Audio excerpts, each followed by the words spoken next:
ang mga kwento ng pag-ibig, kwento ng buhay at kwento ng pag-asa dito sa Barangay Love Stories. Love Stories.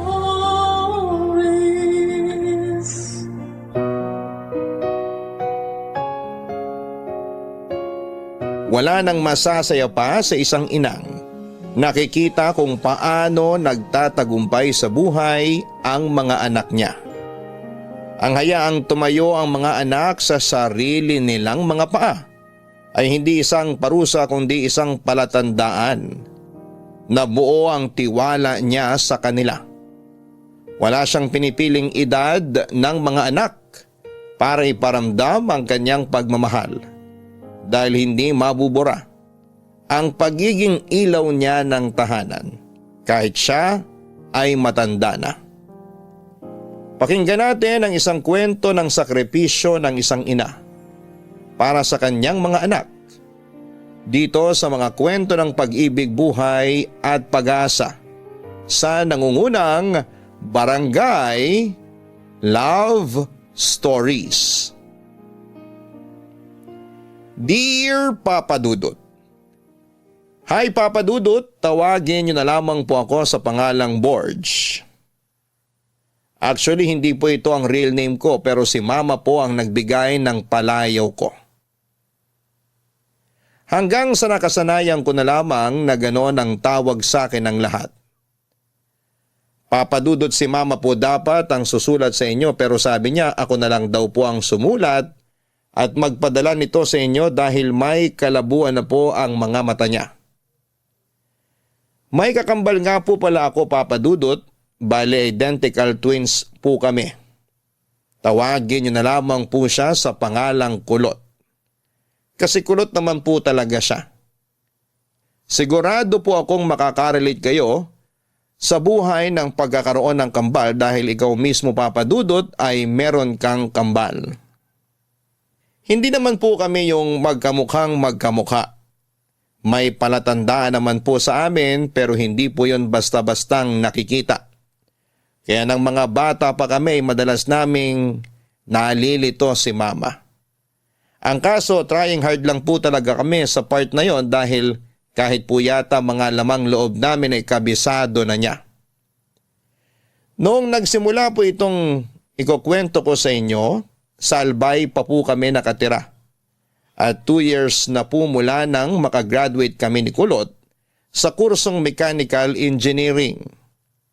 Pareho po kami ng gusto kaya wala nang nagawa si Mama kundi ang hayaan na lamang kami. Dahil hindi po kami kaagad nakahanap ng trabaho at kumbaga po ay wala pa sa isip namin na gamitin yung tinapos namin. Nakontento na lamang po muna kami sa paraket-raket. Tumutulong muna noon si Kulot sa talyer ng tito namin dahil malaki po talaga ang interes niya pagdating sa mga sasakyan. Ako naman ay nagpa-part-time food delivery rider muna. Wala namang problema yon kay Mama. Hindi niya kami pinilit na maghanap ng mga permanenteng trabaho at hindi niya kami pinipressure na dapat ay maging lisensyado na kami. Ni minsan din, Papa Dudut, ay hindi kami hininga ni Mama ng pera. Kaya parang nakampante kami noon na okay lang kahit medyo chill pa kami sa buhay. Pero syempre Papa Dudut, bago pa po mapunta sa kung saan itong kwento ko, ay focus po muna tayo sa bida sa ikakwento ko sa inyo na walang iba kung hindi si Mama. Mula nang maulila kami sa ama ay siya na po ang mag-isang nagtaguyod sa aming magkapatid. Bukod sa pagiging teacher niya ay nagtitinda pa siya ng kung ano-ano sa mga estudyante at co-teachers niya noon para may dagdag income para sa amin. Strikta si Mama at medyo may pagkatalakitok pero wagas naman po kung magmahal. At kasama na rin po doon ang pagdidisiplina niya sa amin mula noong mga bata pa kami ni Kulot. Nakakatuwa man pero hindi po namin makakalimutan yung maalamat na tsinelas ni Mama na parang biglang nagkakaroon ng pakpak kapag may nagagawa kaming kapalpakan. Pero sa kabila ng lahat ay mas nangingibabaw naman sa amin yung pagmamahal kay Mama dahil ganon din naman siya sa amin, Papa Dudut.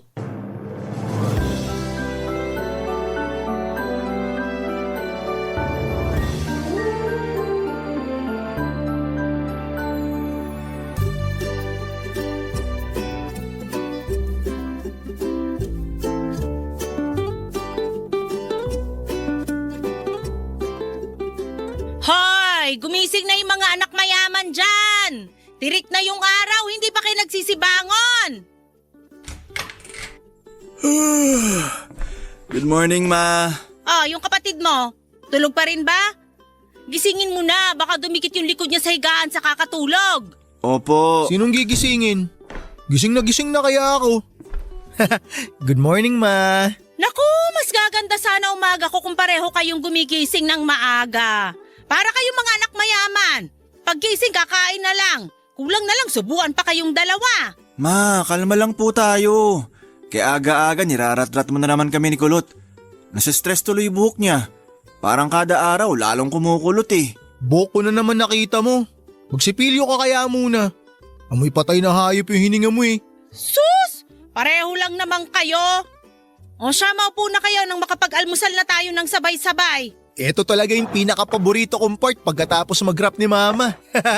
Diyan ka magaling. Basta pagkain. Sino ba naman ako para tanggihan yung luto mo, Ma? The best kaya lahat ng pagkain kapag ikaw yung nagluto. Kahit tuyo pa yung ihain mo. Ay, nako. Tigil-tigilan mo nga ako dyan sa pagiging sip-sip mo, Kulot. Baka araw-araw kitang hainan ng tuyo. Ma naman, baka magkasakit naman ako nun. Kung hindi ka magkakasakit, baka ako pa mismo manakit sa'yo. Hey, nakikita mo ba tong tsinelas ko? Ma, kailan po ba kasi magre-resign yung tsinelas mo na yan? Marami ng kasalanan sa amin yan eh. Ibig sabihin lang nun namumuro na kayo sa akin. Feeling ko magkakatroma na ako sa tsinelas mo, Ma. Baka kailangan ko na magpatingin sa... Nako, Borge, tigilan mo na ako dyan sa kaartehan mong yan. Baka mas lalo pa kitang puruhan kapag ginawa mo yon. Alam nyo, kung ayaw nyong mabato at mahampas ng tsinelas ko, magtino kayong magkapatid. Hindi naman porke kambal kayo, kambal din yung mga kalokohan nyo. Parehong-pareho kayo. Di naman ako papayag dyan, Ma. Hindi po kami pareho. Mas pogi kaya ako. Pogi raw. Amoy panis naman yung paa. Wow! Bakit ikaw? Mabango pa mo? Magyayabangan talaga kay sa harapan ko? Sorry, Ma. Sorry. Tapos ilang beses nyo pa rin namang uulitin. Mas mabuti pang hindi na lang kayo mag-sorry. Ipakita nyo na lang sa akin na hindi nyo na uulitin yung ganyang kabastusan sa harap ng pagkain. Akala nyo ba magandang tingnan na palagi ako nanenermon sa inyo tuwing kakain tayo? Hindi na talaga mauulit, Ma. Kain na po tayo? O ikaw, Kulot, wala ka bang sasabihin? Meron po. Gutom na po ako, Ma. Ay, naku, ewan ko sa inyong dalawa. Ay, sige na, magsikain na kayo. Maghugas kayo na kinainan pagkatapos. Duty mo ngayon, Borge ah. Ha? Anong ako? Pagtatalunan nyo na naman yung paghugas ng plato. Kayong dalawa yung kikilo sa lababo. Wala nang duty-duty kung di nyo rin naman kayang sundin. Ako kaya lagi naghuhugas, Ma. Yang si Kulot parang ayaw mangulubot yung kamay niya eh. Kaya nga kayong dalawa na yung maghuhugas para may katulong ka na. Mula ngayon ganyan na yung gagawin nyo. Nagkakaintindihan ba tayo? Opo, Ma. Laging ganon ang eksena sa bahay namin tuwing umaga. Yung tipikal na sermon ng mga nanay, lalo na kapag tinatanghali ng gising yung mga anak niya. Ganon si Mama Papa Dudut.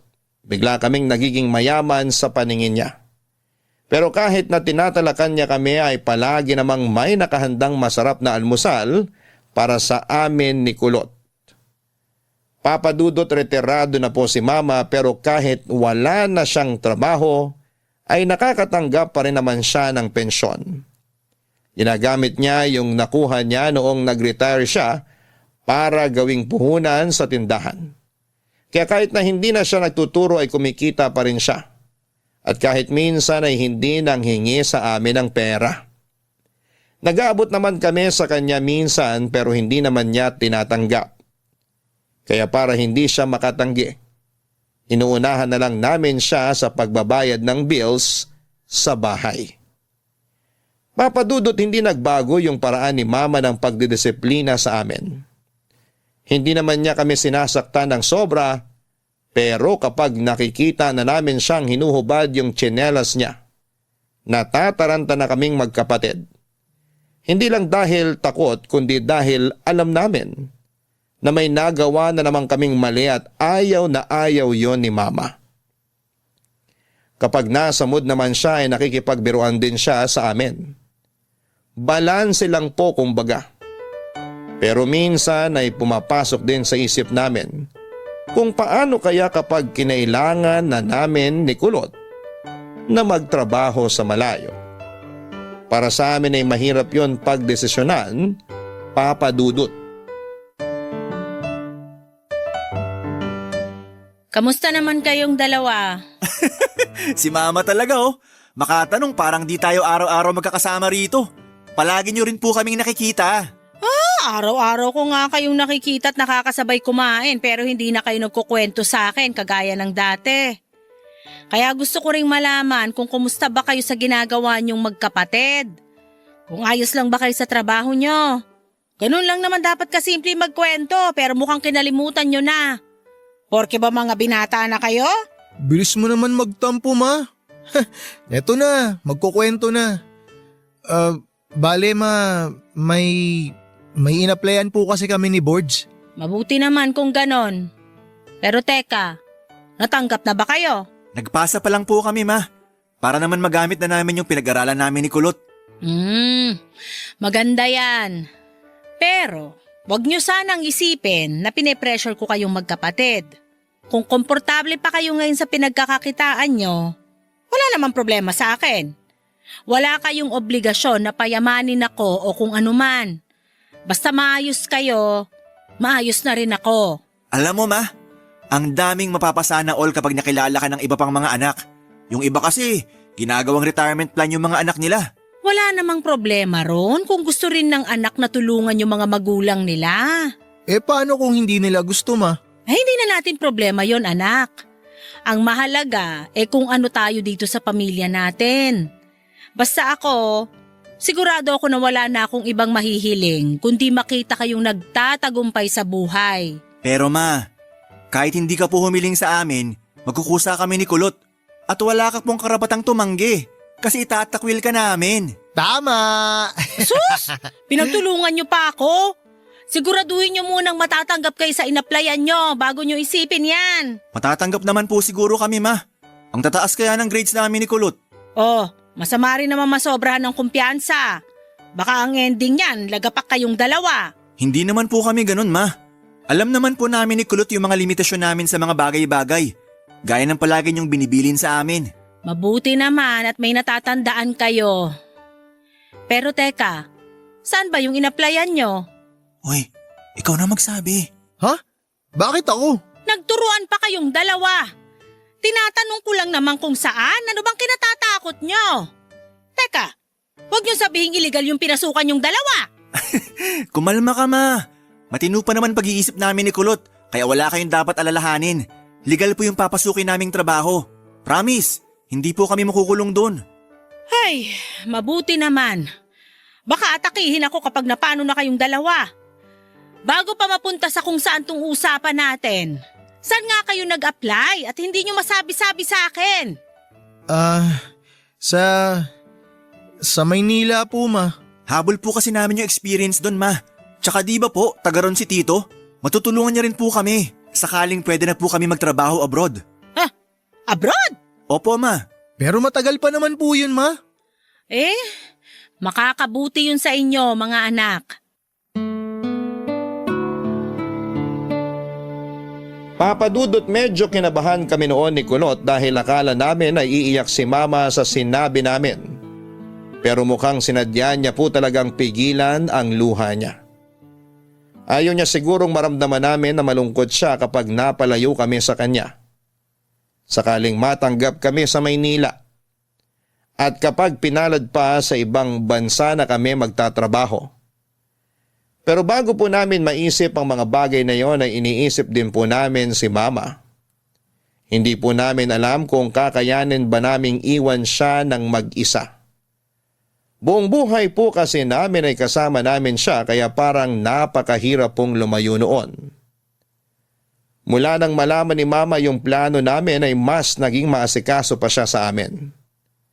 Yung ginagawa niya po noon ay parang pinaparamdam niya sa amin ni Kulot na mamimiss niya kami kaagad.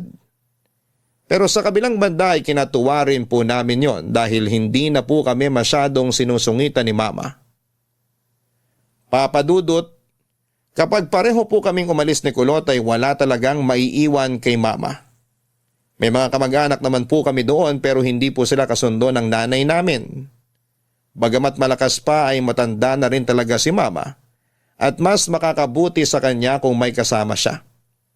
Kaya naman, kahit may magandang opportunity sa amin ay hindi naging madali ang magdesisyon. Habang nag-iisip pa rin po kaming magkapatid noon, nalaman naman po namin na nakabalik na pala yung totga ni Mama na nagtatrabaho sa Canada. Dahil doon ay nakaisip kami ng paraan na sa tingin namin ay makakatulong sa nanay namin, Papa Dudut.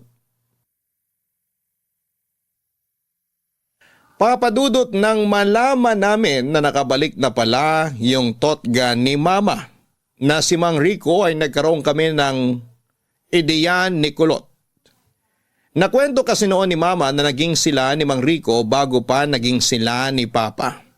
Pero dahil kinailangang umalis ni Mang Rico at magtrabaho sa Canada ay nakipag-break na lamang si Mama dahil ayaw niya ng long distance relationship. Ayaw daw pumayag noon ni Mang Rico, mabait naman daw ito, maalaga din at mataas ang respeto sa kanya. Pero sadya lang na hindi niya kaya yung malayo sila sa isa't isa. Hindi yon ang unang beses na umuwi si Mang Rico sa Pilipinas. Nagkakausap din naman sila noon ni Mama at nakikipagkilala rin siya sa amin. Kaya naging kaklose namin siya. Madalas pa nga namin silang tinutokso sa isa't isa. Matagal na rin kasi mula nang mawala yung tatay namin at hindi naman kami tutol. Sakaling maisip ni Mama na mag-asawa pa ulit siya o magkaroon ng kinakasama. Kahit na si Mang Rico pa yon, iisa lang naman ang gusto naming magkapatid, ang maging masaya, ang nanay namin, Papa Dudut.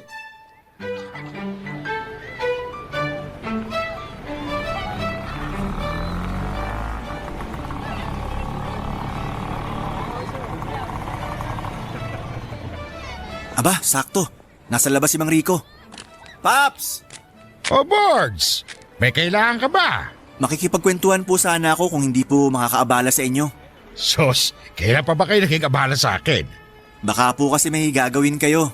Naku, wala akong gagawin kaya ayos lang. Halika, doon tayo sa loob. Ganda pa rin ang bahay nyo, Paps.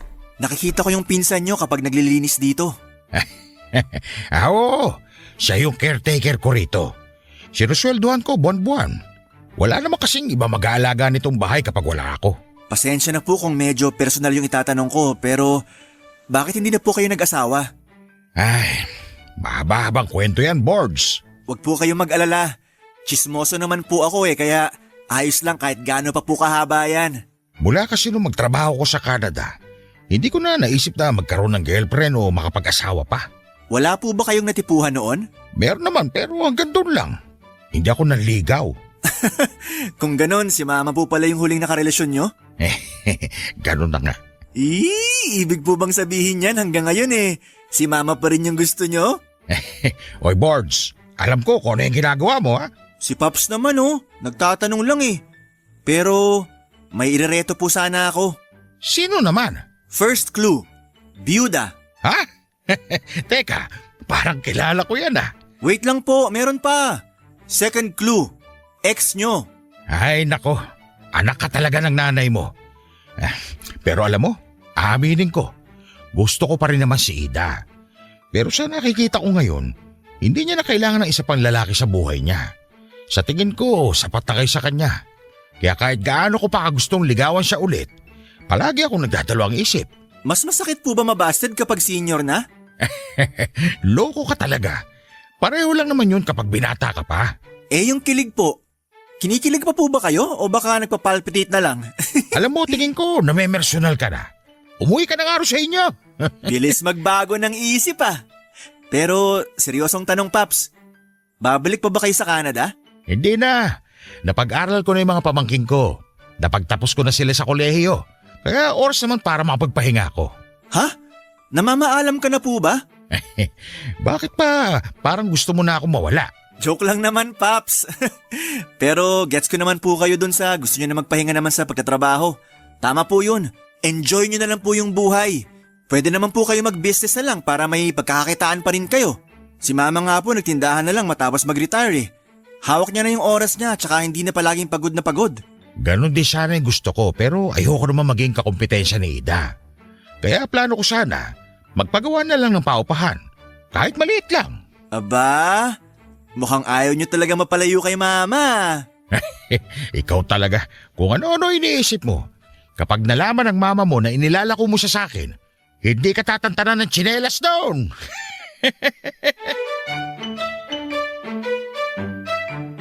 Papa Dudut, bagamat may pag-aalangan pa si Mang Rico na ligawan si Mama ay natuwa pa rin ako. Dahil nakita ko sa kanya na magiging mabuting kaibigan siya sa nanay namin. Medyo inaasahan ko na rin po kasi noon na hindi na talaga magpapaligaw si Mama. Dahil sa edad niya kaya alam ko na malabo na po talagang magkabalikan pa sila. Pero dahil okay naman silang dalawa at pareho nang nakamove on sa nakaraan nila, naisip ko pong imbitahan si Mang Rico sa amin para maghapunan. Sinabi ko kay Kulot ang plano ko at sinakyan naman niya yon. Hindi namin sinabi kay Mama na bibisita sa bahay namin si Mang Rico. Pero matapos po yung imbitasyon ko na yon, sinabi sa akin ni Mama na nakita niya raw ako na pumunta kina Mang Rico at tinanong niya kung ano yung pinag-usapan namin. Ang sabi ko naman ay nagkwentuhan lamang kami tungkol sa naging trabaho nito sa Canada. Naniwala naman sa akin si Mama, pero nagpaalala siya na huwag daw kaming gagawa ng kahit na anong ikakahiya niya kay Mang Rico, Papa Dudut. Kanina pa ba nakaalis si Mama? Oo, kanina pa. Bakit di mo sinamahan? Ayaw niya eh. Pinipilit ko nga kanina pero sabi niya hindi naman daw siya magbubuhat. Lagi na lang ganun si Mama. Ano pang silbi ng pag-workout natin kung wala namang tagabuhat si Mama tuwing namamalengke? Wala eh. Ito na lang yata talaga purpose natin sa mundo. Yung madagdagan pa yung mga pogi. Kaya Borge, ingatan mo sarili mo. Nanganganib na tayong maubos. Pinagsasabi mo, di ka ba nakainom ng gamot? Ito naman oh, wala man lang kasupo-suporta. Ay, nga pala, nagkausap na ba kayo ulit ni Mang Rico? Ano raw plano niya? Pupunta naman daw siya. Teka, parang nakita ko rin paalis kanina si Mang Rico. Di kaya magkasama sila? Baka kaya ang tagal makabalik ni Mama. Malamang nagde-date na yung dalawang yun. Tapos inilihim nila sa atin para hindi natin sila tuksohin. Si Mama talaga oh. Huli pero di kulong. Asarin natin mamaya pag uwi. Kunwari pa si Mama na ayaw niya magpaligaw kay Mang Rico tapos maikipag-date naman pala. Ha, cute siguro nila na nag-uusap habang kumakain, no? Baka nga nagsusubuan pa sila eh. Huwag na tayo magsaing. Tayo lang naman yung kakain. Oo, wag na. May bahaw pa naman dun. Magluluto na lang ako ng pansit canton mamaya. Pantawid gutom.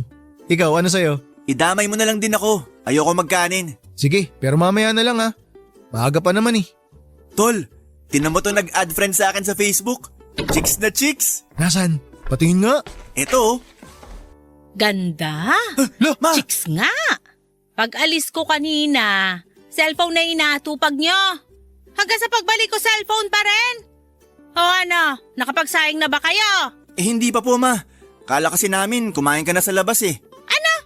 At bakit naman ako kakain sa labas na mag-isa? Mag-isa? Pero sabi ni Kulot magkasama daw kayo ni Mang Rico. At saan naman nanggaling yon? Hindi kami magkasama ni Rico.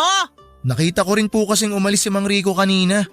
Halos magkasabay lang kayo kaya… Kaya naisip mo na magkasama kami? Ay teka nga. La Borge, yan na naman yung tsinelas ni Mama. Ikaw kasi. Ano? Ngayon pa kayo magsisisihan? Ikaw! Aray ma! Sorry na ma. Ito naman. Si Kulot naman po talaga yun eh. Pareho lang kayo. Ang tatanda nyo na pero hanggang ngayon nagagamit ko pa rin sa inyo itong tsinelas ko. Ano na lang yung mangyayari sa buhay nyo kung hanggang ngayon irresponsable pa rin kayong magkapatid? Anong oras na wala pa sinaing? Tingnan nyo yung lababo. Kahit nandito ako sa sala, nakikita ko yung hugasing iniwan ko kanina na hanggang ngayon, wala pa rin sa inyong nagkukusa maghugas. Sorry po ma, hugasan ko na po. Ako na lang magsasaing, ma. Yan! Para kayong mga maamong tupa kapag napagsasabihan. Pambihira! Paano na lang kapag nagkaasawa na kayo? Kawawa naman yung mga magiging asawa nyo kung ganyan pa rin kayo magkapatid. Hey! Kambal nga talaga kayo kahit sa katamaran. Sorry na po, ma. Ganto na lang po para makabawi. Kami na lang ni Kulot yung gagawa ng lahat ng gawaing bahay ngayon. Kami na rin magluluto at mag-aayos ng mga pinamalengke mo. May gusto ka pa bang ipagawa sa amin, ma? Oo, meron. Magpakatino kayo. Yun ang gusto kong gawin nyo. Papadudot, nakakatawa man pong isipin na sa edad naming yon ay nahampas pa rin kami ni mama ng tsinelas. Pero para sa kanya ay wala sa edad ang pagdidisiplina. Kahit nung bata pa kami ay gano'n na talaga siya tuwing hindi namin nagagawa ang mga gawain namin sa bahay. Kapag naman may nagawa kaming medyo mabigat na kalokohan, hindi kami kinakausap ni mama. Kaya kapag gano'n ang nangyari, mas gusto pa naming mahampas ng tsinelas kasi kinakausap niya pa rin kami kahit galit siya. At dahil hindi kami sanay na gano'n siya sa amin, pagsisisihan namin yung nagawa naming kalokohan at gagawin lahat para mapatawad niya. Papadudot, sobrang close po namin ni mama. Wala kaming maitatago sa kanya dahil kilalang kilala na talaga niya kaming magkapatid. Kaya kahit minsan ay masakit rin yung nasasabi niya, hindi kami nagtatanim ng sama ng loob at inuunawa lang yung dahilan kung bakit niya yon nasabi sa amin. Pero sa kabila ng magandang relasyon namin sa nanay namin, dumarating din talaga kami sa pagkakataong kailangan naming gumawa ng mabigat na desisyon na makakaapekto po talaga sa kanya. Pareho po kasi kami ni Kulot na natanggap sa inaplayan namin at kailangan na po namin agad pumunta sa Maynila. Ang kaso'y hindi namin alam kung paano sasabihin kay mama ang tungkol doon, Papadudot.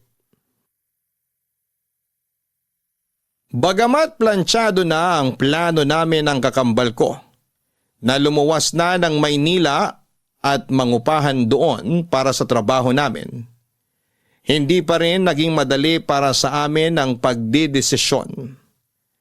Alam naman po namin na papayagan kami ni mama dahil nabanggit na namin yon sa kanya noong nag-a-apply pa lamang kami.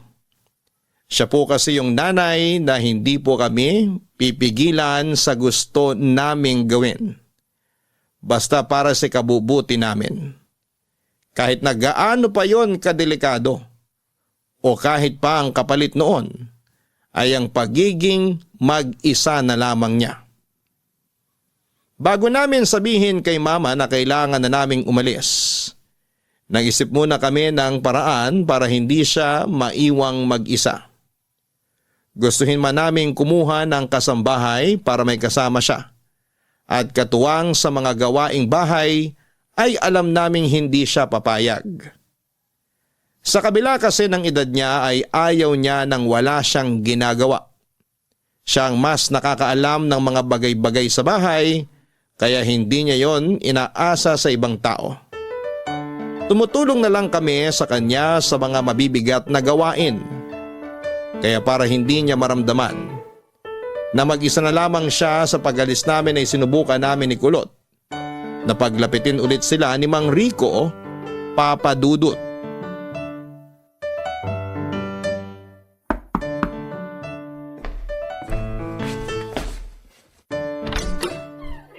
Oh, kayo pala'y kumakatok. Pasensya na, Paps. Pwede ka ba ulit maistorbo ngayon? Oo naman. Pero sana nagsabi kayo na pupunta kay Rito para nakapaghanda man lang ako ng kahit ano. Ayos lang po yun. Tsaka nandyan lang naman po sa tapat yung bahay namin eh. Tatakbo na lang po kami ron pag nagutom. May pagkain naman ako rito. Hindi lang ako nakapagluto ng masarap-sarap na pagkain para sa inyong dalawa. Huwag po kayong mag-alala. Kahit ano pa pong meron kayo dyan, tatanggapin ng tiyan namin yan. Oo nga po, kaya wag na po kayo mag-abala. Kahit na mga abala po kami talaga. O siya, sige. Pumasok na kayo at masimulan nyo na yung pang-aabala sa akin. Mukhang gustong-gusto nyo naman yun eh. Grabe to si Paps. Parang ayaw niya talaga sa atin. Kulot, balik na tayo sa bahay. Puro talaga kayo kalokohan. Maupo na muna kayo. Maghahanda lang ako na makakain nyo. Wag na, Paps. Hindi naman po sa tumatanggi kami sa grasya pero ayos na naman po kami ni Kulot. Mas excited po kaming makipagkwentuhan sa inyo. Ano bang meron? Namiss nyo ba ako? Ganun na nga po, Mang Rico. Paps na lang itawag nyo sa akin. Mas gusto ko yun. Parang masyadong nakakatanda kapag Mang Rico pa tinatawag nyo sa akin eh. Naks, tunog pang tatay na talaga. Paps, kung hindi mo na itatanong, hiring pa kami ng stepfather. Oo nga, Paps. Baka naman interesado ka. Sos, hindi naman kailangan ni Ida ng bagong partner. Kailangan niya po na makakasama kapag umalis kami ni Borgie. Ano ka mo? Kapag umalis kayo? Opo, Paps. Teka, saan naman kayo pupunta? Natanggap na po kasi kami sa inaplayan namin sa Maynila. Alam na ba yan ng mama nyo? Hindi pa nga po eh. Hindi rin namin alam kung paano ba sasabihin sa kanya. Parang ang hirap din po kasi na maiwan siya rito ng mag-isa. Alam nyo naman po na yung mga kamag-anak namin dito may sariling mundo. Kaya ba ang gusto nyo mangyari? Magkaayos kami para magkaroon siya ng kasama. Mismo! Nakuha mo, Paps! Ang husay mo! Kung pwede po sana, tingnan-tingnan nyo si mama o kaya kausapin nyo rin po minsan. Kahit hindi nyo po siya samahan lagi. Wala naman sana problema sa akin yun. Pero ang inaalala ko lang, baka hindi yun magustuhan ng mama nyo. Baka lalo lang akong iwasan nun kapag nakaramdam siya na parang kinakaawaan ko siya. Sa una lang po yun magagalit, kaya sana po, hindi nyo siya basta-basta sukuan. Pasensya na po kung kayo pa po yung inabala namin para dito. Sa totoo lang po kasi, mas may tiwala kami sa inyo, Paps kesa sa mga kamag-anak namin. Baka pabayaan lang si mama pag nagkataon. Naiintindihan ko naman kayong magkapatid. Kaya huwag na kayong mag-alala. Isa pa, kahit kailan naman hindi magiging abala sa akin si Ida. Hayaan nyo po, Paps. Babawi po kami sa inyo. Wala pa nga akong ginagawa, pagbawi na kagad ang nasa isip nyo. Pero hindi naman kayo dapat sa akin bumawi, kundi sa nanay nyo. Hindi naman ako nanghihingi ng kapalit sa hinihingi nyong pabor sa akin. Kayo naman parang pamilya na rin naman po turing namin sa inyo. Yung kay mama, syempre, matik na po yun, Paps. O siya, sige. Gagawin ko yung makakaya ko para maging malapit kami ulit sa isa't isa. Para mas madali ko siya makumusta at masamahan kapag siya na lang mag-isa sa bahay nyo. Basta, magpakatino kayo sa papasukan nyo sa Maynila. Walang problema, Paps. Papa Dudut, hindi namin pinakawalan ang oportunidad na nagbukas sa amin dahil yun na lamang ang tanging paraan para makatulong kami kay mama. Lagi naman po niyang sinasabi na hindi namin kailangang bumawi o ibalik sa kanya yung mga naging sakripisyo niya. Pero gusto po naming maranasan niya yung wala nang inaalala dahil kami naman ang bahala. Kaya naman matapos naming kausapin si Mang Rico ay nakahinga kami ng maluwag dahil alam namin na may mapapakisuyuan na kami para i-check si mama habang wala kami. Papa Dudut, kahit mahirap dahil malayo-layo ang Maynila, nagplano kami noon ni Kulot na umuwi sa bahay tuwing linggo para makasama si mama. Pero naisip din po namin na baka ikagalit niya yon dahil bukod sa magastos sa pamasahe, ay matagal-tagal din yung biyahe. Parang naririnig na po agad namin ang mga sermon ni mama. Siguradong sasabihin niya na magseryoso kami sa trabaho at hindi kung ano-ano ang inaatupag. Humanap kami ng tiyempo para sabihin sa kanya na aalis na kami. At nang magkaroon kami ng pagkakataon, hindi na kami nag-alangan pa. Hindi naman po siya nagalit. Ipinakita pa nga niya kung gaano niya kasuportado yung gagawin naming magkapatid. Pero kahit na hindi niya sabihin, alam din po namin na sa loob-loob ni mama ay nalulungkot din siya dahil mapapalayo na kami sa kanya, Papa Dudut.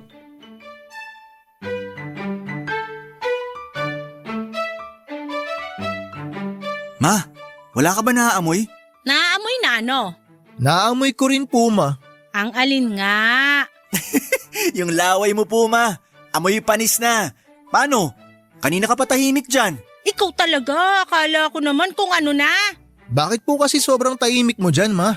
Iniisip mo po ba yung pag-alis namin ni Borge? Oo. Sa lagay nyo na yan, maiiwasan ko bang hindi mag-alala? Malalaki lang kayo pero para pa rin kayong mga bata. Wala na magluluto ng pagkain nyo ron. Ma, kaya naman po namin magluto. Marunong din naman po ako magsaing. Ako rin po ma. Marunong na po ako magpakulo ng tubig. Sa tingin mo, hindi ko alam yon. Pansit Canton lang naman ang kaya mong lutuin.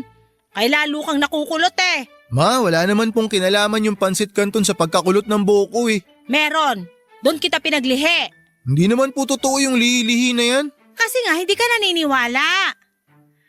Anak, baka naman gusto mong mag-aral magluto ng ibang pagkain. Baka kapag hindi nakapagluto si Borge, palagi na lang instant noodles yung kakainin mo. Sakit ang aabutin mo ron. Naku ma, ako na pong bahala dyan kay Kulot.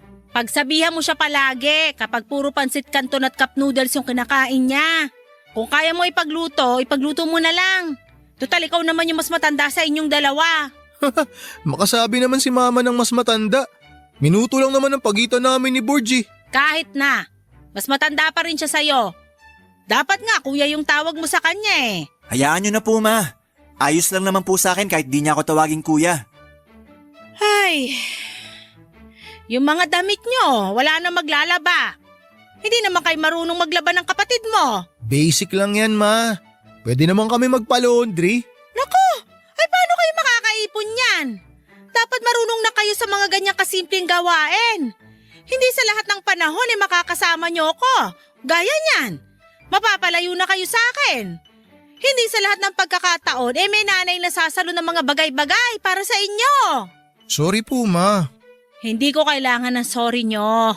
Mas kailangan kong mapanatag na maayos kayong dalawa at kakayanin nyo mag-survive ng kayong dalawa lang.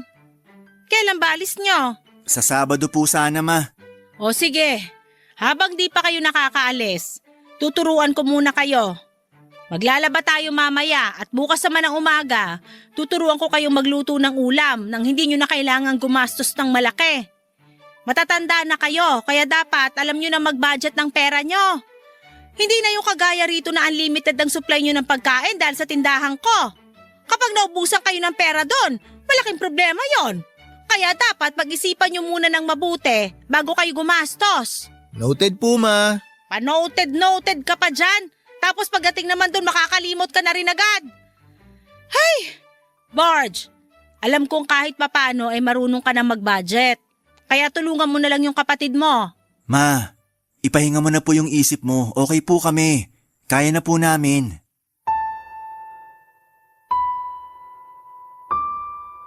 Papadudot na tuloy po ang pag-alis namin ni Kulot.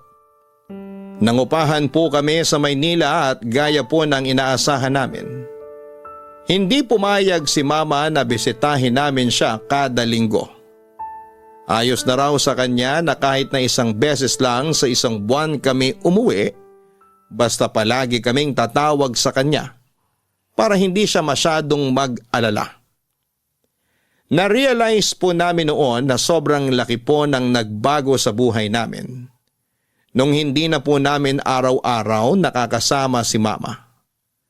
Malaking adjustment po ang ginawa namin dahil nasanay po kami na si mama agad yung makikita tuwing uuwi kami ng bahay. Nami-miss po namin yung mga paninermo niya, yung masasarap na luto niya, at yung kwentuhan po namin habang kumakain. Nang tuluyan na po kaming nakapag-adjust at nasanay na rin po sa pagiging independent, may isa na namang opportunity na nagbukas para sa amin. Sa pagkakataong pong yun ay may inalok na trabaho sa amin yung kapatid ng tatay namin na nasa Australia. Malaki po ang sweldo at siguradong mas mabilis kaming makakapag-ipon ni Kulot. Ang kaso'y mapapalayo na po talaga kami ng sobra kay mama at hindi na kami makakabisita sa kanya. Gaya ng ginagawa namin noong sa Maynila pa lamang kami nagtatrabaho. Hindi po pwedeng pareho kaming aalis dahil walang maiiwan kay mama. May katandaan na rin po kasi siya kaya hindi po namin noon maiwasang mag-alala para sa kanya. Kaya naman naisipan po namin na kailangang may isa sa amin na magsasakripisyo, Papa Dudut. Papa Dudut, hindi po naging madali ang pagdidesisyon namin. Nakaka-tempt naman po talaga yung offer dahil 6 digits po ang sasahurin namin monthly. Kahit ilang taon lang po kami roon ay malaki na ang maiipon namin sa pag-uwi ng Pilipinas. Pero ang kapalit naman po noon ay matagal naming hindi makakasama si Mama. Mahirap po yon para sa amin dahil hindi po talaga namin kayang iwanan si Mama ng mag-isa. Lalo na kung taon ang pinag-uusapan. Baka po kasi kapag may nangyari kay Mama ay hindi agad kami makauwi. Kaya naman naisip ko po noon na kung may kailangan mang magsakripisyo sa amin ni Kulot ay ako na lamang ang maiiwan kay Mama. Matagal naming pinag-isipan yon, Papa Dudut. Pareho naming gusto na makapagtrabaho sa ibang bansa at kumita ng malaking pera. Pero pareho rin naming gusto na makasama si Mama. At habang gulong-gulo po yung isip namin noon, sa kung ano ang dapat namin gawin ay nalaman namin ni Kulot na sinusubukan pala ulit ni Mang Rico na manligaw sa nanay namin. Nalaman po namin yon noong sabay kaming umuwi ni Kulot sa bahay at narinig ang pag-uusap ni Mama at ni Mang Rico sa sala, Papa Dudut.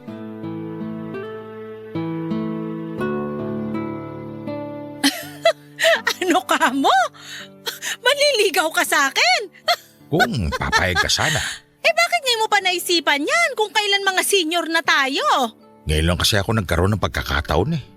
Pasensya ka na, Rico, pero wala na talaga akong plano na makipagrelasyon pa sa edad kong to. Kung ano man yung meron tayo noon, ay matagal nang tapos yun. Kaya kung binabalak mong ituloy pa natin yun, malabo na talaga. Pambihira. Parang naulit lang yung pambabasted mo sa akin noon na. Binasted mo muna ako bago mo ako sinagot. At hindi na yun mauulit ngayon. Kapag binasted na kita, yun na talaga yun. Hindi na ba talaga ako kagusto-gusto para sa'yo? Bagay kaya tayo. Pareho na tayong single. Hindi tayo pareho. May mga anak ako, Rico. Kaya kahit na single ako, hindi ko yung nararamdaman dahil may 2 akong anak na nagmamahal sa akin. Binasted kita hindi dahil sa mahirap kang magustuhan. Nagustuhan nga kita noon tsaka ilang taon din tayong naging tayo, hindi ba? Pero iba na ngayon. Hindi ko na nararamdaman na kailangan ko pa ng katuwang sa buhay. Sa mahabang panahon, kinaya ko na ako lang ang nag-iisang nagtataguyod sa mga anak ko at wala akong inaasahang tulong sa kahit na sino. Kaya nasanay ka na mag-isa. Ganun ba? Ganun na nga. Kaya sana, hindi sumama ang loob mo kahit na binasted kita. Marami pa namang ibang babae dyan. Bakit hindi mo sila subukan? Siyempre, hindi naman sila yung gusto ko eh. Pero huwag ka mag-alala. Sumubok lang naman ako eh. Hindi naman kita pipilitin o kukulitin para magpaligaw sa akin. Mabuti naman kung ganon. Sa ngayon kasi talaga okay na ako eh. Sapat na sa akin yung mga anak ko. Sila na yung nagpapasaya sa akin. Pansin ko nga. Isa rin yan sa dahilan kaya lalo kong humanga sa'yo. Sus! Normal naman yun para sa isang nanay. Nagiging espesyal lang yung ginagawa ko kapag nare-recognize din ng mga anak ko. Pero kahit hindi nila gawin yon, responsibilidad ko pa rin na magpakananay sa kanila. Ibang-iba ka talaga, Ida. Ay, kung hindi lang siguro ako umalis noon, may mga anak na sana ako ngayon at ikaw yung nanay nila. Bakit ba pilit mong binabalikan yung nakaraan natin? Abay, napakatagal na nun. Kahit gaano pa katagal na lumipas, palagi ko pa rin maaalala yung memories nating dalawa. Pero huwag kang mag-alala. Naaalala ko lang naman yun. Sabi ko nga diba, hindi naman kita kukulitin. Pero sana, payagan mo naman ako na maging kaibigan mo. Para naman may kakwentuhan na ako rito. Ang hirap papanisan ng laway, hindi pwedeng irep. Hanggang ngayon talaga, baduy ka pa rin kung magbiro. Pero sige, payag naman ako makipagkaibigan sa'yo. Kahit papano naman may pinagsamahan na tayo. Pero gusto ko lang linawin na hanggang doon na lang talaga yung kaya kong ibigay. Ayos lang ba sa'yo? Ayos na ayos. Mabuti naman kung ganon. Ay, siya nga pala, baka gusto mong dito ka naman ng halian. Pauwi ngayon sina Borge at Kulot. Nag-request ng sinampalukang manok. Sino ba naman ako para tumanggi? Paborito ko rin yun. Ang sabihin mo, masiba ka rin.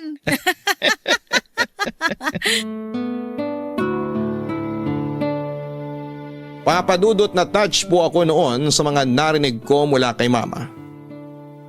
Ni minsan po talaga ay hindi niya inisip na utang na loob namin sa kanya yung buhay namin.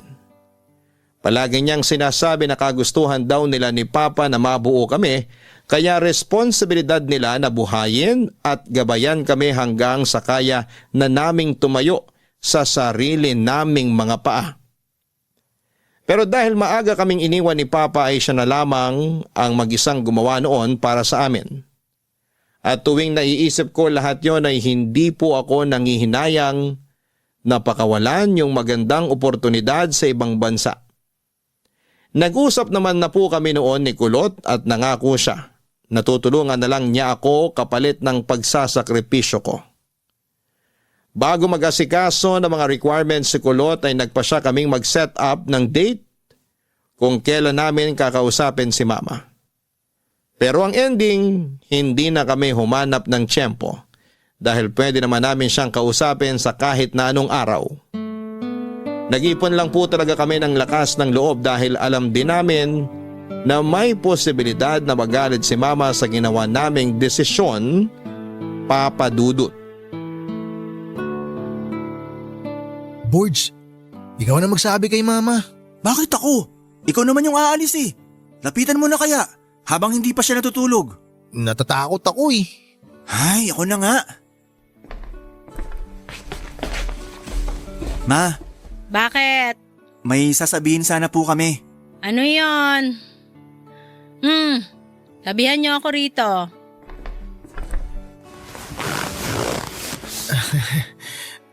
Ma, huwag kang magagalit sa amin ha. Bakit naman ako magagalit? Wala pa nga kayong sinasabi. Ma, hiring daw po kasi ngayon sa pinagtatrabahuhan ni Tito sa Australia. Tinatanong niya po kami kung gusto namin mag-apply doon. Malaki po yung sweldo, Ma. Mas mabilis po sana kami makakaipon kung doon po kami magkatrabaho. Oh, bakit di pa kayo nag-aasikaso ng mga requirement nyo? Pero Ma, si Kulot lang po yung aalis. Bakit? Ayaw mo ba sumama sa kanya? Gusto naman po pero… Sus! Bakit may pero pa? Gaano ba ka-importante yung dahilan ng pag-aalangan mo? Sobra po, Ma. Sobrang importante po. Ano ba yon? Baka may maitulong ako. Ano? Tatahimik na lang kayong dalawa? Ganito po kasi yung mangyayari. Bali, magpapaiwan daw po si Borge para may kasama kayo rito, Ma. Ano? Sasayangin mo yung oportunidad na makapagtrabaho abroad para lang masamahan ako? Ma, delikado po kasi na maiwan ka mag-isa rito. Malayo kami. Sobrang layo po, Ma. At hindi na po kami makakabisita buwan-buwan gaya ng ginagawa namin ngayon. Hindi ko itinaguyod yung pag-aaral nyo para buruhin lang kayo dito sa bahay. Gusto ko na mangarap kayo. Mangarap kayo na magkaroon ng mas magandang buhay at hindi makontento na lang sa mga bagay na hindi kayo sigurado kung hanggang kailan sasapat para sa inyo. Hanggat kaya nyo mag-ipon na mag-ipon, gawin nyo, anak. Darating ang araw na magkakaroon na kayo ng sarili nyong pamilya at kayo na yung paghuhugutan nila ng lakas. Pero paano ka po, Ma? Paano kung magkasakit ka? Paano kung bigla na lang may mangyari dito tapos nandun kami sa ibang bansa? Sa Australia po kami magtatrabaho, Ma. Hindi na po yun kagaya sa Maynila. Alam ko. At hindi niyo ako kailangang alalahanin kasi kaya ko yung sarili ko. Kung kinaya ko nga na 3 tayo, yun pa kayang mag-isa lang ako rito. Kaya kung iniisip nyo na magmumuka akong kawawa dahil mag-isa na lang ako, sinasabi ko na sa inyo ngayon, kaya ko. Kayang-kaya ko. At magiging masaya ako kung alam ko na tinutupad nyo yung mga pangarap nyo kahit na malayo kayo sa akin. Mamimiss ka namin ng sobra, Ma. Matagal tayong hindi magkikita, Ma. Bakit ako? Hindi ko ba kayo mamimiss? Ngayon pa nga lang namimiss ko na kayo eh. Pero kailangan natin magsakripisyo. Tsaka noon pa man, tinanggap ko nang darating kayo sa punto na kailangan nyo nang lumayo at tumayo sa sarili nyo mga paa. Kaya gawin nyo na ang lahat para maging maganda yung buhay nyo magkapatid habang may pagkakataon pa kayo. Nandito lang naman ako. Hihintayin ko na makauwi kayo. Hayaan mo, Ma. Kapag kaya na naming dalhin ka ron, susunduin ka namin dito. Talaga? O sige, basta galingan nyo ron para magkasama-sama tayo kaagad. Gagalingan namin, Ma. Mahal na mahal ka namin eh. I love you, Ma. Naku, kayo talaga. Pahihiyakin nyo pa ako eh.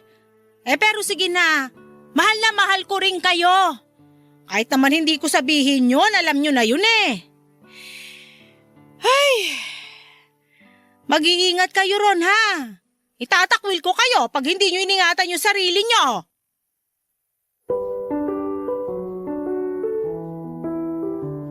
Papa Dudut, bagamat nakausap na po namin si Mama at aprobado na po niya ang pag-alis namin, ay hindi pa rin po yon naging madali para sa amin.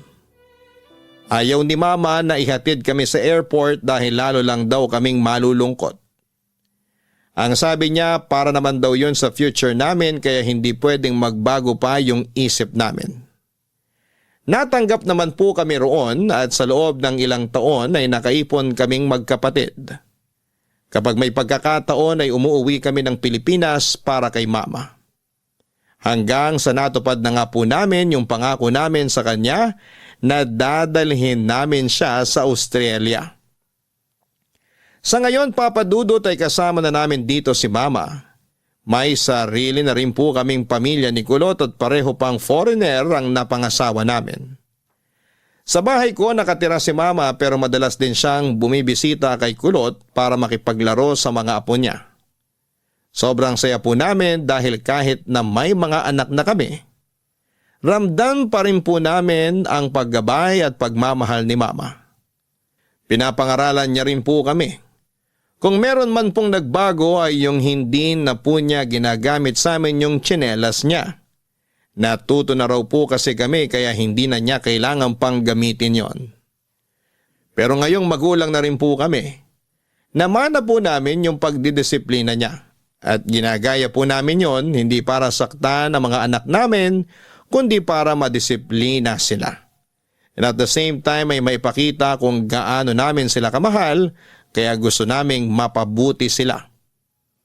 Hanggang dito na lamang po ang kwento namin, Papa Dudut. Maraming salamat po. God bless sa inyong programa at sa Barangay LS. Ang inyong forever kapuso at kabarangay, Borge. Hindi humihinto ang pagiging isang ina kahit siya ay tumanda na. Akala ng iba. Ang isang ina ay dumidistansya sa mga anak niya kapag nagkaroon na ng sariling pamilya. Ngunit ang totoo pagdating sa puntong yon, hindi na lamang mga anak ang iisipin niya kundi pati mga apo na. Kadalasan pa, ang dating ng pagiging ina sa iba ay parang isang malaking pagkakamali. Na kapag nasa bahay lang sila, taong bahay na lang talaga ang tingin sa kanila at wala nang pangarap sa buhay. Pero ang hindi alam ng iba ay nandun sila dahil ginagampanan nila ang kanilang napakalaking tungkulin bilang ina. At madalas ay wala na silang oras para unahin ang iba pang mga bagay. Doon nag-iiba ang mga priority nila sa buhay at doon na rin nag-iiba ang kahulugan ng salitang success para sa kanila. Ang pinaka-successful na bahagi ng pagiging isang ina ay ang makitang tumatayo sa sariling mga paa ang mga anak na minahal at inalagaan niya. Kaligayahan niya na matupad ang pangarap ng mga anak niya at makitang nai-enjoy nila ang bawat sandali sa katuparan ng pangarap na yon.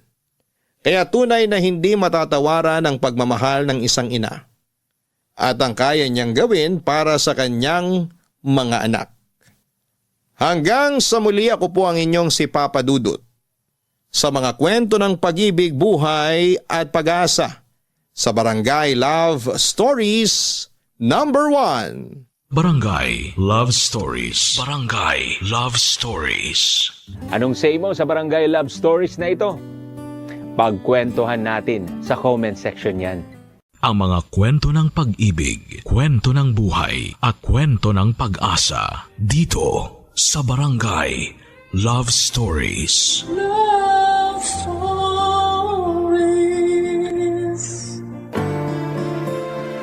May mga tao na kinakasabikan tayong makitang muli. Gaano man katagal o kaiksi ang panahon na nagkahiwalay. Subalit may mga tao na nanaisin mo nang hindi na namang makita kahit na sobrang tagal nyo nang hindi nagkasama. Ikaw kabarangay, sino ang taong gusto mo at ayaw mo nang makita? Dear Papa Dudut, kumusta po kayo at ang mga tagapakinig ng Barangay Love Stories? Nais ko pong ibahagi ang kwento ko at sana ay kapulutan din po ng aral. Ako po si Milet, 39 years old na sa kasalukuyan at nangyari ang kwento ko noong 25 years old pa lamang ako. 14 na taon na ang nakakalipas. Matagal na po ang kwento ko pero gusto ko rin po sanang maibahagi. Noong pong panahon na yon ay mahilig po akong mag-buy and sell. Kahit maliit po ang kikitain ko ay tinutuloy ko pa rin dahil gusto ko naman po talagang gawin yon. Hilig ko na rin po kasi. Para sa akin ay tiyaga lang at lalaki din ang negosyo ko at balang araw ay kikita din ng malaki. May nanligaw po sa akin noong 23 years old ako. Siya po si Homer. Empleyado naman po siya ng isang malaking kumpanya noong panahon na yon. Mabait po si Homer kaya nahulog din ang loob ko sa kanya at naging magkarelasyon kami. Makalipas naman ang 1 taon ay nagpakasal kaming dalawa. Noong po nanligaw siya sa akin ay inisip ko na hindi pa ako handa. Pero doon po talaga nauwi ang lahat, Papa Dudut.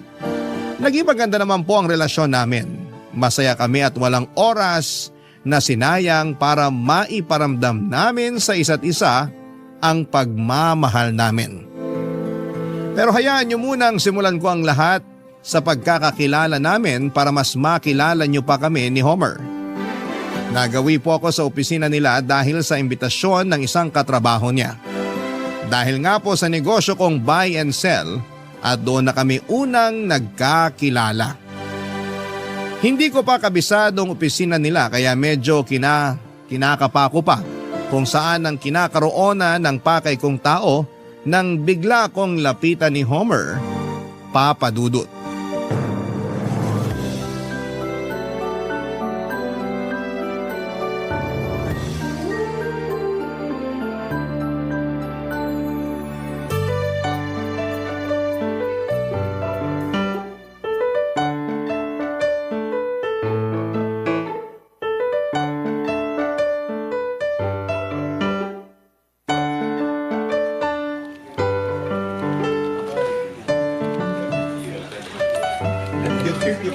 Hello, Ha? I mean, hi. may maipaglilingkod ba ako sa'yo? Ha? Bakit parang gulat na gulat ka? Kasi naman sa bihis mo parang ikaw ang may-ari nitong kumpanya kaya nakakahiyang sa'yo ako magtanong. Bakit naman nakakahiya? Ibig mong sabihin, ikaw nga ang may-ari nitong kumpanya? Hindi. Ikaw niloloko mo ko. Hindi Hindi kita lolokohin. Seryoso ako sa'yo. Okay. Teka, ano? Anong sabi mo? Sabi ko anong maipaglilingkod ko sa'yo. Hinahanap ko kasi si Mr. De La Paz. Nasa meeting pa siya. Ganun ba? Okay lang, maaga lang talaga ako dumating sa usapan namin. Mabuti pa doon na muna tayo sa kantin. Magkape tayo. Nako, mura lang ba mga tinda dito? Kasi ang laki ng opisina parang mamahalin ng mga tinda sa kantin. Mura lang, tsaka sagot ko naman eh. Ano? Wag na, nakakahiya. Ayos lang. Total magkakape din naman ako. Hindi pa nga tayo magkakilala, ililibre mo na ako. Ay, oo nga pala. Sorry, nawala sa isip ko. Kasi naman, na-mesmerize ako sa ganda mo eh. Palabiro ka pala talaga. Nako, totoo no? By the way, ako si Homer. Ako naman si Milet. O ayan, magkakilala na tayo. Kaya pwede na kitang ilibre. Ikaw talaga, sige na nga. Baka isipin mo suplada ako pag tumanggi ako eh. Yan! Tara na! Saan ba? Dito, tara. Ang laki nitong opisina, no? Oo, nung bago nga ako dito, naliligaw pa ako eh. Ilang taon ka na dito? 5 taon na. Intern lang ako dati tapos inabsorb na ako ng opisina. Nako, magaling ka siguro. Sakto lang. Humble ka pa. Teka nga pala, ano bang kailangan mo kay Mr. De La Paz? Baka magalit yun pag nakitang magkasama tayo. Nako, bakit naman siya magagalit? Hindi ba siya nanliligaw sa'yo? Si Mr. De La Paz? Hindi customer ko siya. May binibenta kasi akong alahas. Ah, okay. Good. Bakit? Tsaka na, baka isipin mo hambog ako eh. Bakit naman? Kasi kung sasabihin ko na crush kita, baka mahambugan ka sa akin. Kaya itatago ko na lang muna. Sinabi mo na eh. Nasabi ko ba? Oo no, nakakainis ka. So, anong sagot? Sagot? Sa tanong ko, Wala ka namang tinatanong kung pwede ba akong manligaw? Ikaw pala biro ka talaga. Seryoso nga. Grabe, ang bilis naman. Manliligaw pa lang naman eh. Nako, mas mabuting kilalanin na muna natin ang isa't isa. Malay mo ba kung masama ang ugali ko? Mukhang hindi naman. Paano ka naman nakakasiguro? Ramdam ko. Gaya ng tindi ng nararamdaman ko sa'yo. Ayan, dinadaan mo na naman ako sa bilis Huwag ka mapipikon ha. Handa ako maghintay. Basta papayagan mo lang ako na manligaw. Paano kung may asawa na ako? Ha? May asawa ka na? Wala.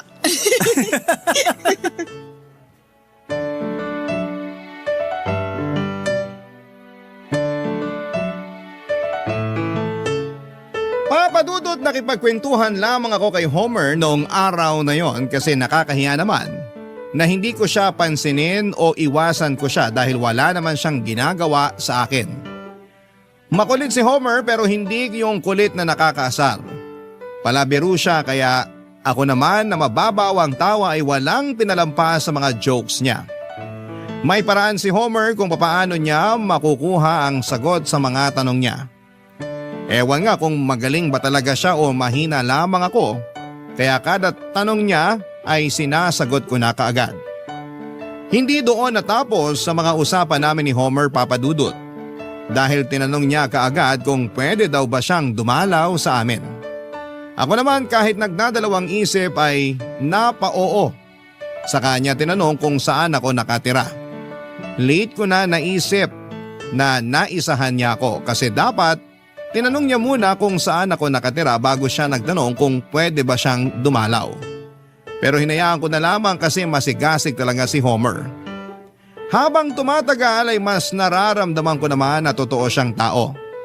Hindi siya manloloko dahil lahat ng sinabi niya ay tinupad niya, Papadudot. Masaya ako sa tuwing kasama ko siya. Ilang buwan din ang lumipas at walang nagbago kay Homer. Hanggang isang araw, nangyayain niya akong lumabas, Papadudot.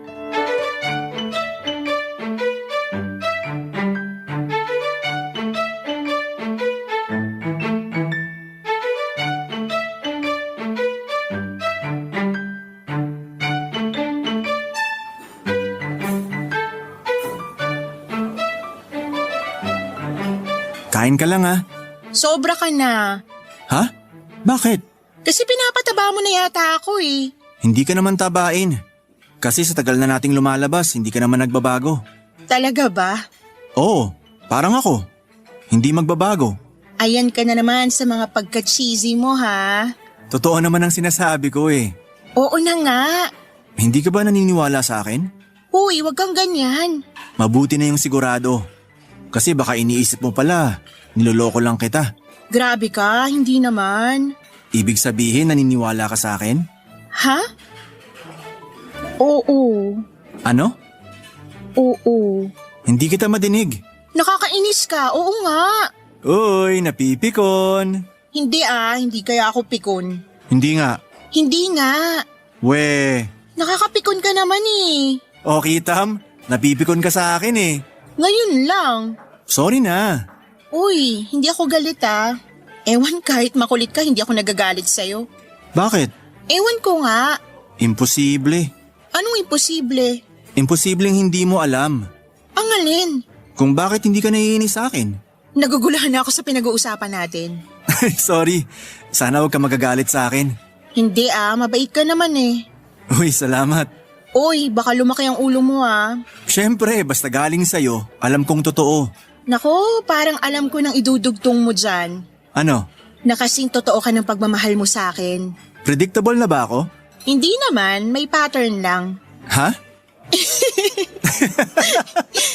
Hindi tayo matutunawan sa pagkain nito eh. Sinasabayan kasi natin ng tawa. Oo nga. Sige, kain ka pa. May gusto ka pa bang iba? Ayan ka na naman eh. Sapat na tong in-order mo. Sapat na din na makita lang kita. Sabi ko na nga ba eh. Pero seryoso, matagal na din naman tayong lumalabas. Nag-uusap. Matagal na ako naliligaw. Kailan mo ba ako sasagutin? Ha? Alam mo naman na seryoso ako sa'yo. Alam mo na din kung gaano kita kamahal. Sana sagutin mo na ako. Pero, Pero ano? kasi, Ano? ano, Anong ano? oo. Anong oo? Oo na nga. Ano? Talaga? Sinasagot mo na ako?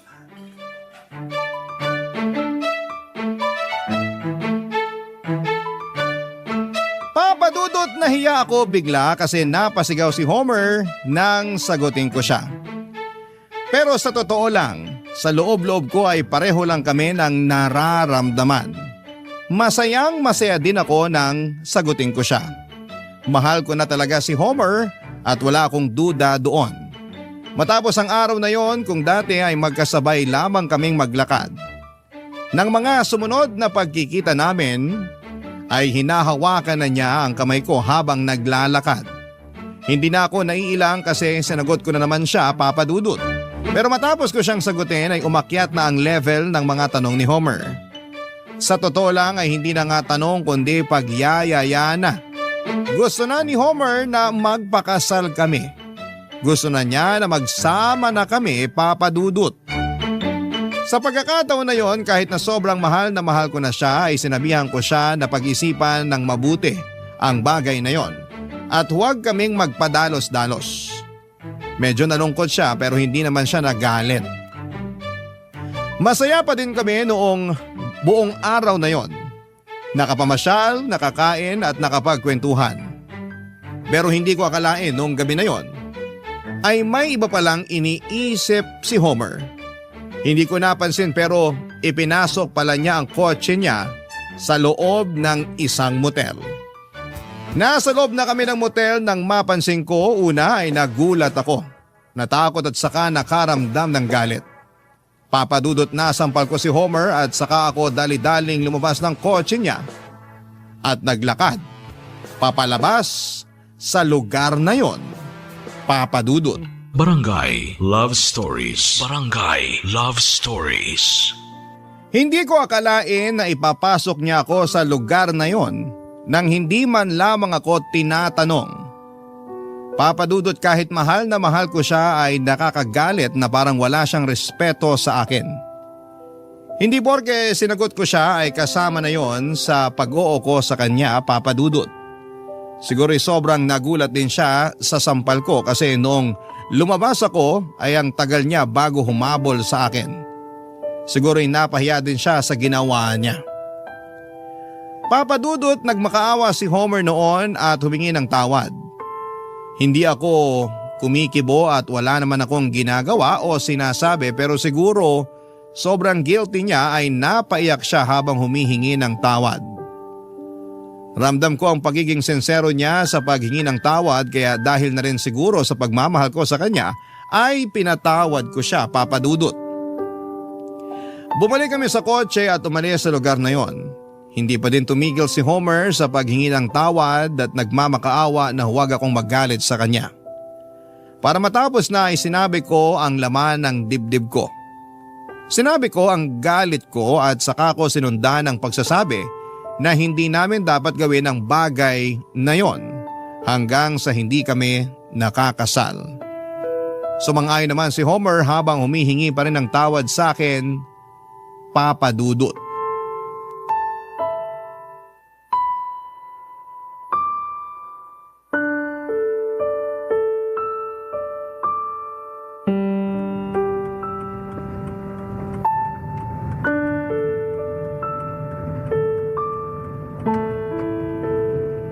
Sorry Milet, patawarin mo ako. Mahal na mahal kita. Ano bang pumasok sa utak mo? Hindi ko alam, patawarin mo ako. Nawawalan ka na ba ng respeto sa akin? Hindi mangyayari yun. Naisip mo ba na mangyayari to nung inisip mong ipasok ako sa lugar na yon? Hindi ako nag-iisip. Patawad. Nag-uusap naman tayo. Mas maiintindihan ko pa kung tinanong mo eh. Kaso yung basta mo na lang ako dinala doon? Hindi na mauulit. Hindi na talaga. Kasi kung uulitin mo pa ang ganon, siguro maglayo na lang tayo. Wag naman Milet. Kakalimutan ko ang gabing to ah. Buburahin ko siya sa isip ko. Salamat Milet. Pero kung maulit ito, kung may magawa ka pang tulad nito, magkalimutan na tayo. Pinapangako ko, hindi na mauulit kahit kailan. Sinabihan na kita na hindi natin pwedeng gawin ang mga bagay na yun hanggang hindi tayo kasal. Oo, Ano bang mga plano mo? Sabihin mo na para alam ko kung saan ako lulugar. hindi na kita pipilitin sa mga ayaw mo. Hihintayin ko na lang kung anong desisyon mo. Nakakausap mo naman ako kaya sabihin mo na lang ang mga nasa isip mo para mapag-usapan natin. Mas maganda yung nag-uusap kaysa naghuhulaan. Oo, O bakit ang tipid mo magsalita? nahihiya ako sa ginawa ko. Madali lang kalimutan ng pagkakamali basta wag nang uulitin. Hindi na talaga. Kung ganyan ka magsalita, mas maaalala ko pa yung pangit na nangyari eh. Anong gagawin ko? Nakahingi ka na ng tawad. Nangako ka nang hindi na uulitin yon kaya ibalik mo na yung dating ikaw para mawala na yung tensyon na nangyari. Hindi ko alam kung paano bumawi. Ako na nga nagsasabi, kalimutan mo na at wag nang ulitin kaya bumalik na tayo sa dati. Oo, Anong oo? salamat. Hindi yan ang gusto kong marinig. Yung palabirong ikaw ang gusto kong makausap ngayon. Mahal kita, Milet. Yan ang biro mo? Hindi biro yun. Gusto ko lang sabihin. Alam ko naman na mahal mo ko kaya bumalik ka na sa dati. Sige, pero pwede ba maya-maya na lang? Sige, naiintindihan kita. Salamat, Milet. Salamat sa lahat. Salamat din. Ha? Saan? Salamat at hindi mo pinilit ang gusto mo. Salamat at naintindihan mo ko. Oo. Nawala lang ako sa sarili ko. May gagawin ka ba bukas? Wala. Punta tayo ng simbahan. Anong ibig mong sabihin? Anong ibig kong sabihin? Anong gagawin natin sa simbahan? Magsuswimming. Ha? Natural magsisimba kasi linggo bukas. Akala ko. Ano naman yung akala mo? Wala. Sabihin mo na kasi baka yan na ang dahilan ng ikakagalit ko. Kasi Ano? akala ko magpapakasal na tayo eh. Ano?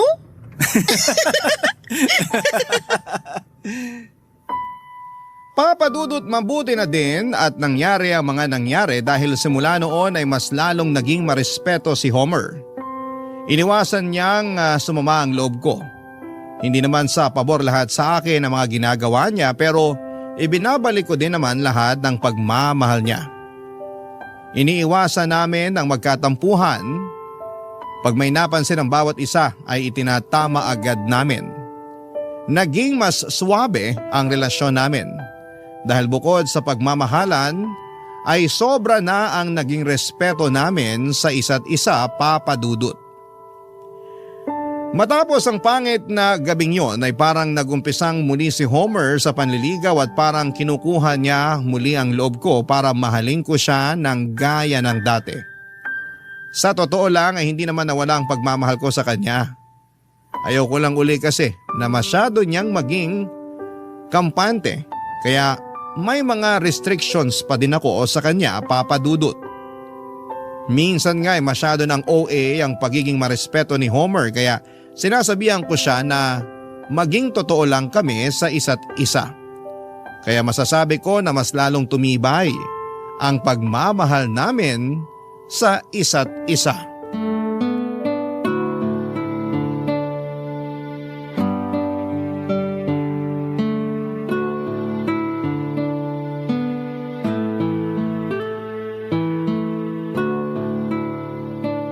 Okay ka na ba? Oo, Tara na. tara.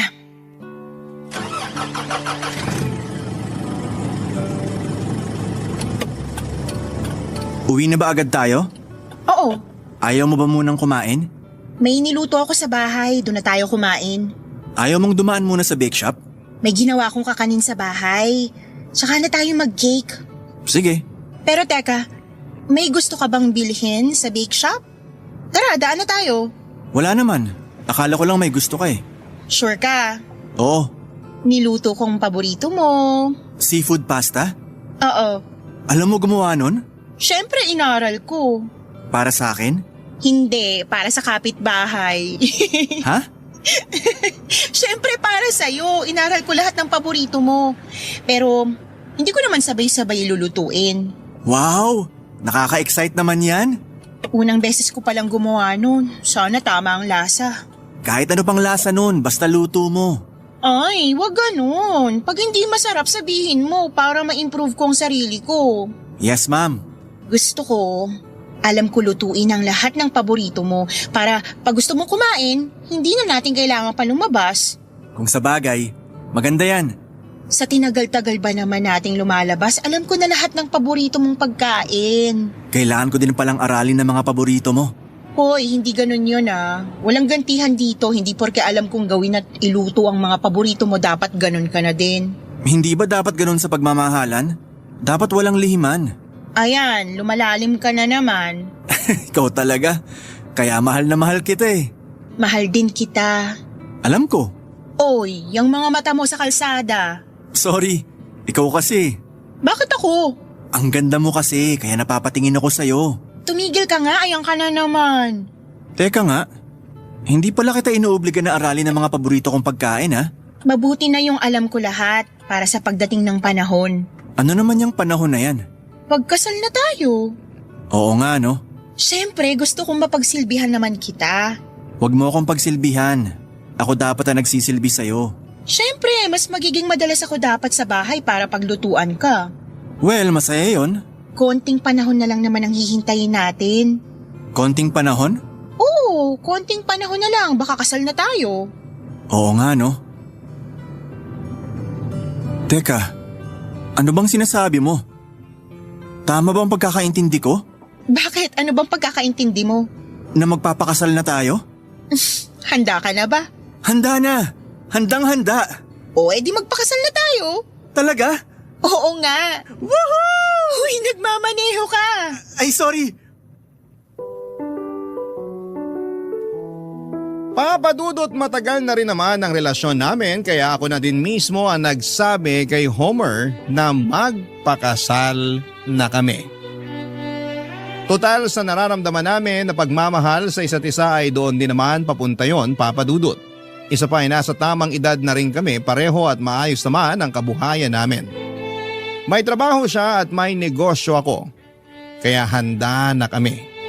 Nangyari na nga ang kasalan, hindi ganon kagarbo pero siniguro namin na masaya at memorable. Nandun lahat ng mga mahal namin sa buhay, mga kamag-anak at kaibigan.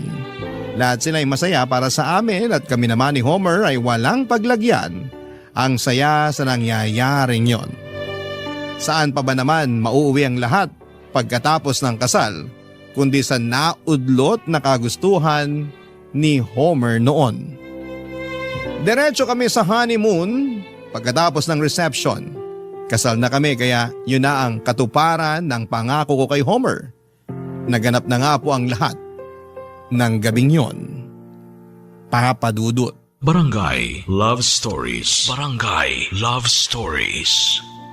Papadudot, gaya ng sinabi ko ay walang paglagyan ng saya naming dalawa ni Homer. Gaya ng sinabi ko ay palagi ko siyang ipinagluluto ng mga paborito niyang kainin. Marami din akong iba pang mga inaral para naman hindi magsawa si Homer dahil hindi pa ulit-ulit ang luto ko. Kung nung unang niyaya ako ni Homer sa motel noon ay muntik na kaming magkasira.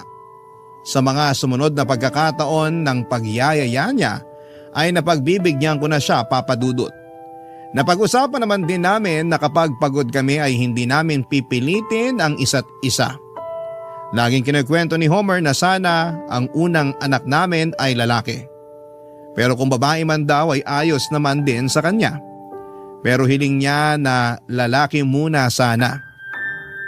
Lagi niya din sinasabi na kahit hanggang 3 o 4 na anak daw ang magkaroon kami. Pero ako pa rin daw ang magdedesisyon. Lumipas nga ang mahigit 6 na buwan na nagsisiping kami ay parang hindi pa rin ako nabubuntis. Nagtataka ako pero mas nagtataka si Homer. Tinanong pa niya kung umiinom ako ng contraceptive. Sinabi ko naman ay hindi, Papa Dudut.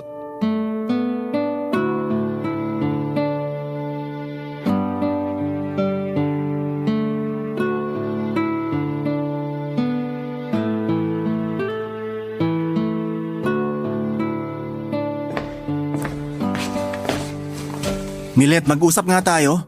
Tungkol saan? Tinatanong mo pa. Sandali Homer, galit ka ba? Hindi ko alam, sabihin mo sa akin.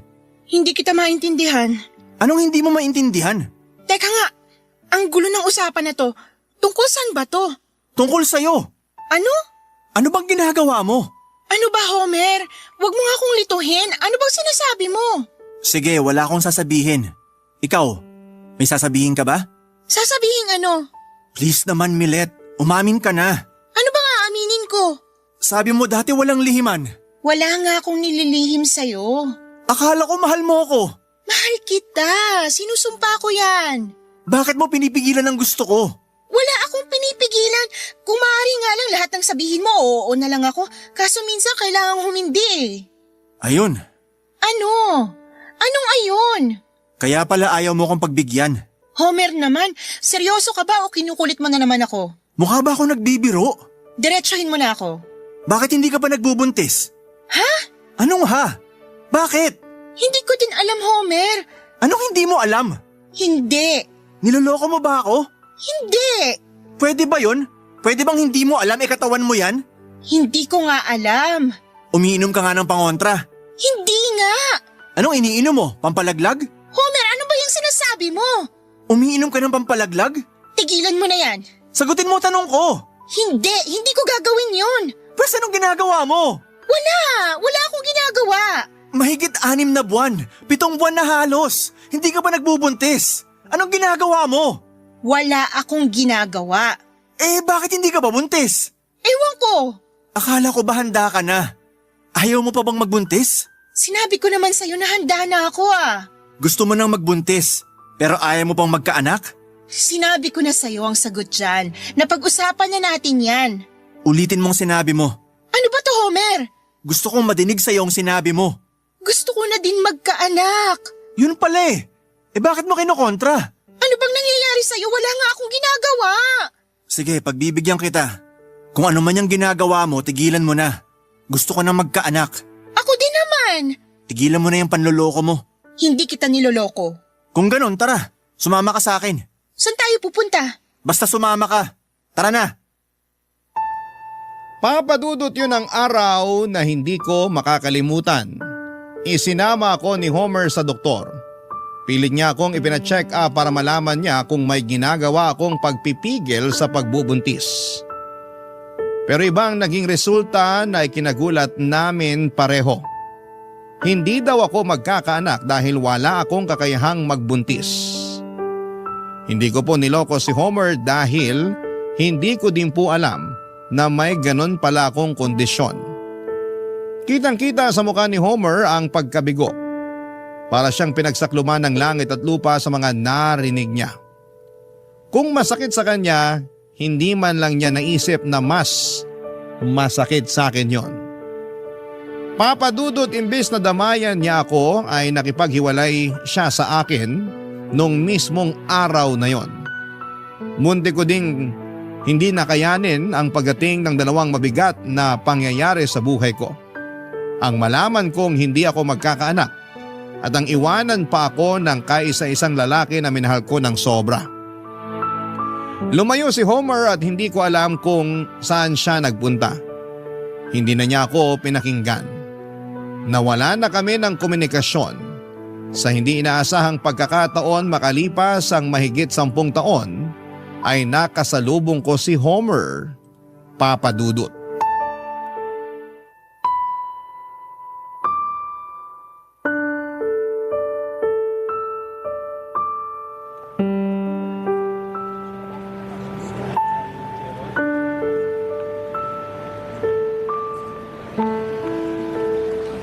Milet? Homer, ikaw ba yan? Ako nga. Ang laki ng pinagbago mo ah. Nagpatubo ako ng balbas eh. Bagay sa'yo. Salamat. Ikaw naman, wala kang pinagbago. Compliment ba yan? Oo naman. Binibiro lang kita. Salamat. Kamusta ka? Eto, ayos naman. Napalago ko na din yung negosyo ko. Sinong kasama mo? Nasa loob pa ng mall. Hinihintay ko nga siya rito eh. May asawa ka na? Ikaw talaga, nagpapatawa ka. Seryoso ang tanong ko. Paano kung magkakaasawa kasal pa tayo? Oo nga. Karelasyon? Nako, kahit wala na tayo, takot pa din ako sa demanda, no? Demanda? Malay ko ba, idemanda mo ako ng pagsama sa ibang lalaki. Biro lang. Kung ganon, sino yung hinihintay mo? Hindi ko siya asawa o karelasyon. 10 taon lang siya, no? Pasensya ka na sa tanong ko ha. Ano ba? Ayos lang yun. Ikaw, may nakarelasyon ka ba? Ha? Anong ha? Huwag mong sabihin na offend ka sa tanong ko. Kasi kanina nung tinanong mo ako, sinagot ko ng diretsyo. Hindi naman. So wala din. Meron. O nasan siya? Wala. Nasa ibang bansa. Ah, okay. May anak na kayo? Oo. 2. Masaya ako para sa'yo. Salamat. Saan ka pupunta ngayon? May bibilhin lang sa loob. Naku, nakakaabala na yata ako sa'yo. Hindi.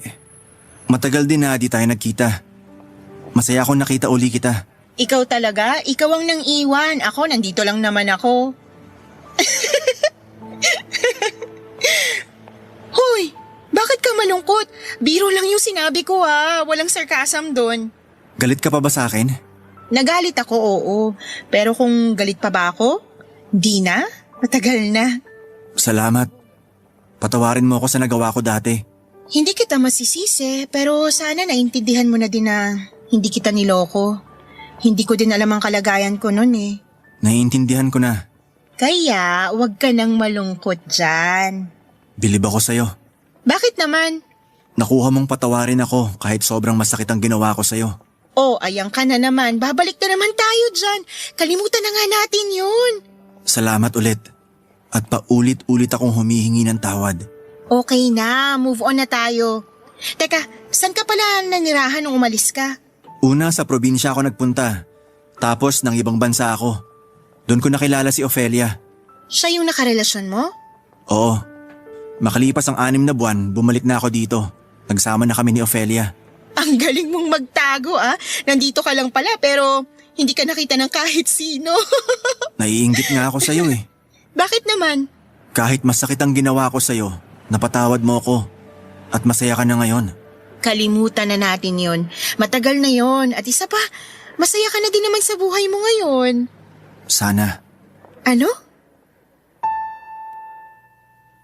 Papa Dudut, may malaking lungkot pala sa puso niya si Homer. Kaya pala nasa ibang bansa ang nakarelasyon niya ay iniwan siya. Isinama nito ang 2 nilang anak at hanggang sa oras na yon ay hindi niya pa din alam kung nasaan sila. Nagtago ang babae kasama ang mga anak nila at hindi niya din alam ang dahilan ng pang-iiwan nito. Pero ang balita niya ay sumama daw ito sa dating karelasyon. Kung gaano ako kagaan noong nagkwekwentuhan kami ay bigla akong nalungkot ng sobra sa mga nadinig ko. Nakakaawa din ang sinapit ni Homer, Papa Dudut. Habang nakikiramay ako sa kanya, ay may biglang tumawag sa akin ang mama. Siya ang batang sinasabi ko na hinihintay ko. Papa Dudut, makalipas ang 1 taon matapos kaming nagkahiwalay ni Homer ay nag-ampon ako ng 6 na buwan na sanggol at siya nga ang batang lalaki na tumatawag sa akin ng mama. Nagulat pa si Homer kasi imposible nga naman na magkaanak ako. Pero ikinuwento ko sa kanya ang lahat. Na nag-ampon ako at sinabi ko din na alam na ng bata ang sitwasyon niya. Dahil para sa akin ay mas magandang walang nililihim sa bata. Pero hindi naman nagbago ang lahat. Kahit na inampung ko lamang siya ay para niya akong tunay na ina. Nakita ko ang paghanga sa akin ni Homer sa mga nadinig niyang kwento. Pero isang tanong ang ikinagulat ko at hindi ko inaasahan. Tinanong niya kung pwede daw ba kaming magkabalikan. Hindi ko alam ang sasabihin noong una pero mas maganda talaga ang maging diretsyo at totoo. Hindi ko na po tinanggap ang pakikipagbalikan ni Homer kasi masaya na po ako sa buhay ko kasama ang anak ko.